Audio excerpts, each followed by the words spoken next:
Welcome back to Start Your Day. Our next guest is a New Jersey native and one of the fastest rising comedians in the New York City area. She most recently made her Netflix debut on season 2 of Tiffany Haddish's Presents. Well, Tiffany Haddish Presents, is it? They ready? And she is definitely ready. The Washington Post described her as the tell it to you straight girlfriend that every woman should have in her crew. All right, so we are delighted to be joined by the very funny Erin Jackson for Friday Funnies. Thank you so much for starting your day with us. Oh, you're welcome. Thanks for having me. Yeah, of course, but we got to take it back first because I want to take it back to Howard University and HBCU where you went to school at, and right, exactly. They've been in the news a lot lately, so I want to know, did you have any of that, I guess, dorm room experience or any stuff you're using for your comedy that you took from your experience from Howard? Well, no, I didn't have any of those Okay, types of good. experiences when I was at Howard, but anybody who went to any HBCU knows, there's going to be trials and tribulations, like Wow, Jesus said. wow. And I will say this, Howard definitely taught me things I use in comedy. I don't necessarily joke about Howard, but things I've used in my career in terms of learning how to advocate for myself and being tough and Mm-hmm. I got a couch to sleep on in every state pretty much when I travel. So that's a thing. I have a lot of friends from Howard. Look, So that's a blessing. um Well, I know that is everybody always talks about the Howard homecoming, so I know you must have some type of funny or awkward story from a Howard homecoming. Here's the thing, Shannon. The point of Howard Homecoming is to not remember them. And Oh, I get it right every time. Um oh no. every time I understand the assignment, I complete the assignment. I'm sure a lot of people have awkward Howard homecoming stories about me. But in general, I'm sure they were fun.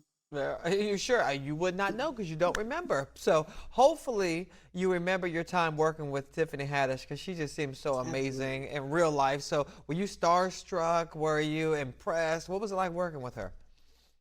Oh man, first of all, nothing but gratitude for Tiffany. I mean, she and I didn't even know each other in the real world. She was familiar with my comedy, but we had never really met. So for somebody like that to give me to share her platform was amazing. I'm definitely the kind of starstruck person who, when I meet people, I try to just be as quiet as possible because I'm gonna say something or be clumsy. So I'm not the like kind of person, but I'm definitely the let me try to play this cool so I don't come off as a geek kind of person. Or you're like, I'm cool, I'm cool, I'm cool, and then you mess up still. You're like, ah, darn. It's like, Absolutely. right, right. I get it. I get it. All right. Well, we got to talk about. We teased you saying coming up. We're going to talk about how you said you and Jay-Z have something in common. So talk to us about that and how important it is to kind of make fun of yourself sometime. So, okay, first of all, I just want to say that I got up this morning and I put on a face of makeup. These are not comedy hours. And then you're going to talk to me about a post where they said my celebrity lookalike was Jay-Z. And I feel like of all the things that I posted in my life, that's the one y'all really BNC. That's how y'all Hmm. doing me this morning. We just felt like Uh, we wanted to highlight your own humor that you bring to it. So, you said it was funny. I So didn't do we, that. Pop Sugar did that to me. But anyway, I will say, Shannon, that laughing at yourself is the whole job. I mean, mm, that's what comedy is, right? Taking something that happened to you or something silly that you did and trying to make it universal. And if you can't laugh at yourself, then I don't know what kind of comedian you are. You know well, what I mean? Like it starts with being able to not take yourself seriously. And facts. I think that's just not in comedy, but in life. I think Mm, more people should take yeah. themselves less seriously. Yeah, right. Good tip for everybody out there, especially when you need to laugh. All right, so now let's talk about Mhm. some trending topics. Things that happened this week that you may need to laugh at, but President Biden, this is a serious one, so I want to see how you spin this one. But he says that he's going to name a black woman to the Supreme Court. So how many mamas you know will qualify for this job? Listen, every black mama has been Right? selling disputes, saying, "Do you don't you know you sound crazy, don't you? Like I just Right. need a black woman to get on the Supreme Court and start gathering those people. I can't wait for her opinions." Now Uh-huh. you a fool. Like Right. that's the kind of that's the kind of opinions that I want to read. They're missing black mama flavor. See, but do you think she'll be allowed to have some black mama flavor on the Supreme Court? She may have to, be a little bit more reserved and hold that in until she get off the court, and then then be real. I don't know. I mean, Black Mama flavor isn't always like sassy, snappy, right? Mm, Because we will read you eloquently as mm. well. So I look forward to the very well written wig snatches. It Okay. doesn't have to be, you know what I mean? You can still be, erudite and tell people the truth I love an eloquent about wig themselves. snatch. Yes, an eloquent Hmm. wig snatch. All right. Well, we got to talk about Megan Good. I mean, she is living her best life right now because some video just surfaced of her on social. And of course, she's recently divorced, but it was on Twitter and it had a post, and she looked like she had her post-marriage glow going on. But a lot of people are now talking, how long should someone wait before they get back in the dating game? Listen, first of all, I don't know why people are acting like Megan Good ever didn't look good. I mean, she always looks amazing. It's in her Facts. name. God gave her that name on purpose. Right. Anyway, he doesn't make mistakes, y'all. We know that.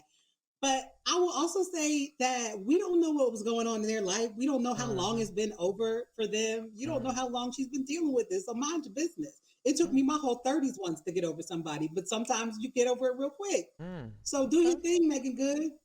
To each their own. I like that. All right. Mm-hmm. Speaking of looking good, Janet Jackson's documentary debuts tonight on Lifetime. So, what's one thing that you want to find out? What's one thing you need to know? Listen, a lot of people want to hear juice about Joe Jackson and the Michael Jackson controversy. I'll tell you what I want to get out. And if I don't get it, I'm going to feel like I was cheated. I need Janet's pre album diet. Uh, Like, you ever see Janet in between projects? She looks like she's living life good. She's doing what she wants. She's eating what she wants. But when she's got ready, a project coming out or a new record, abs, abs, abs. I need the meal plan. At least put it in the credits, Janet. As long as I get to know what it is that you're doing to be that fabulous at your age, that's all I need. yeah, And also some other juice. I just need to know whose hands were lucky enough to do the cover of the Rolling Stone magazine. I know Yes, yes. I'm like, just who is that? I want to live vicariously. Maybe that's too far. I'll move on. We got to talk about the game. The big game's coming up this weekend, and then after that, the Super Bowl. Who do you hope is going to take it all the way? Well, I mean, I've got to say, to win, I'm going to root for my boy Patrick Mahomes again. Okay. I'm hoping he can do it, but I think, Chiefs Rams, it'll be a great game. And yeah, but I'm going to root for the brother. I would love to see him get another one. All right, and last up we got Minnie Mouse. She got a pantsuit designed just for her. I don't know if her and Kamala Harris had a little conversation like, Mickey, you need to get this. Minnie, you got to get it. So what do you think about Minnie's pantsuit? Are you living for it? Listen, it's not my favorite. I don't know that I would wear it, but I'm not about to do a Tucker Carlson where I start talking about the clothes of inanimate objects. So Minnie, if you feel good in it, you know what I'm saying, Minnie, if it works for you, do it, girl. Do it, do it. Do you. Okay, well, if it works for you, we definitely want to see you and more of you. You'll be performing at the DC Improv on February the 11th and the 12th. Erin Jackson, thank you so much for joining us and starting your day with us.